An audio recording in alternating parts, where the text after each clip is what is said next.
It's a cross! They score! They score! Welcome to God's Playbook with your host, Father Rico Passero. It's a 20, 10, 5, touchdown! Touchdown! Let's play ball.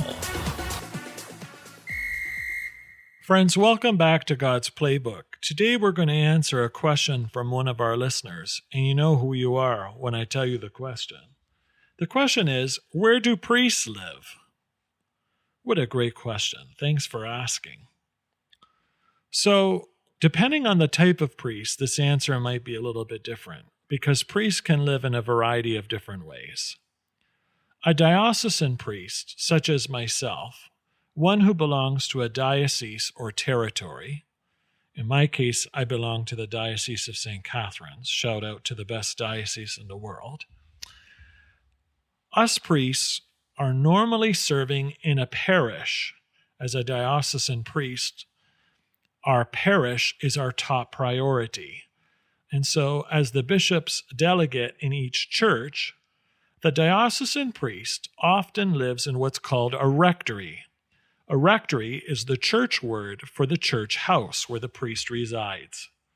Rectories, though not always, are on the same campus as the church.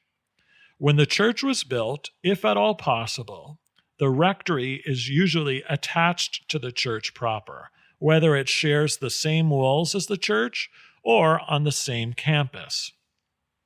The reason for this is in the case of an emergency, if for whatever reason phone lines were down or the doors were locked and a priest was needed in an emergency, the people of the parish would know to go right to the rectory, which is right at the church, and knock on the door, ring the doorbell, wake the priest up, or get the priest's attention if he's at work in the office or perhaps in prayer in the church, and ask for his assistance, usually when somebody is sick, dying, or some other emergency.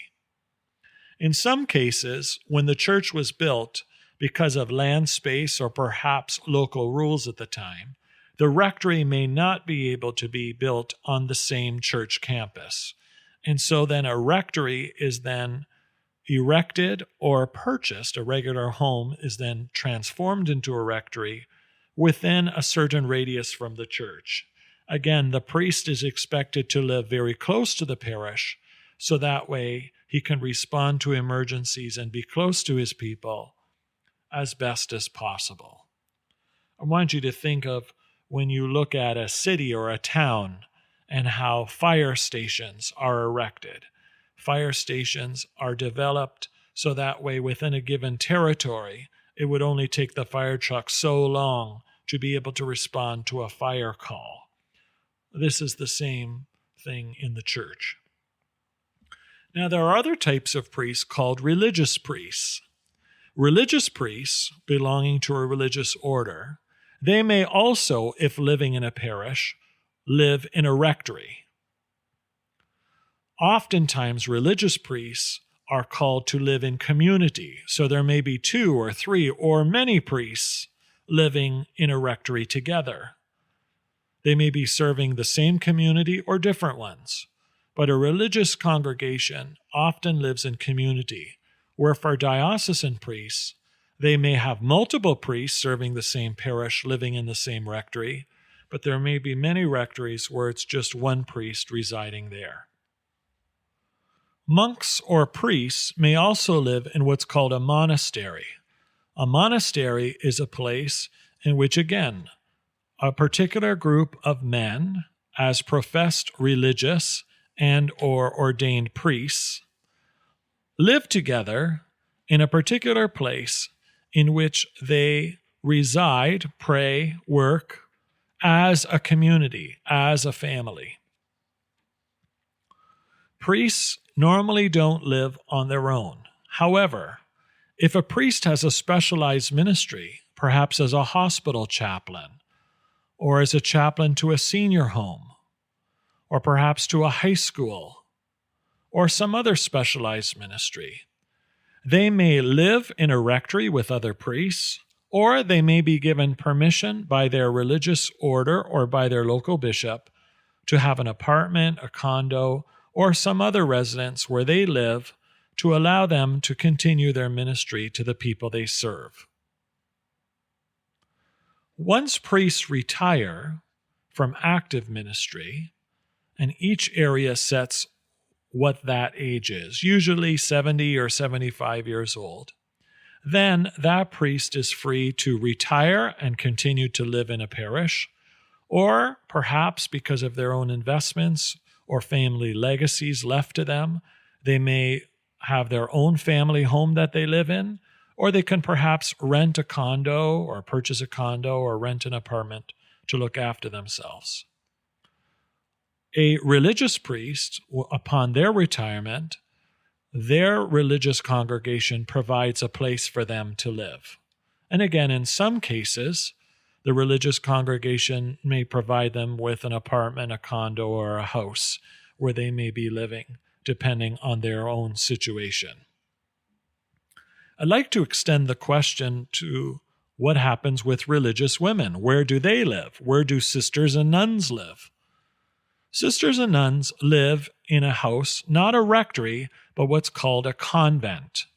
A convent is a place where a single sister or perhaps a group of nuns would live together in community. Normally, religious sisters live in a community. But in some cases, again, depending on their specialized ministry, they may have permission from their religious order to live on their own, perhaps an apartment, a condo, a house, etc. And once again, a convent is a place where sisters gather to pray, to work, and live as a community as they grow as God's children. Convents can be anywhere in the world, and they are found globally.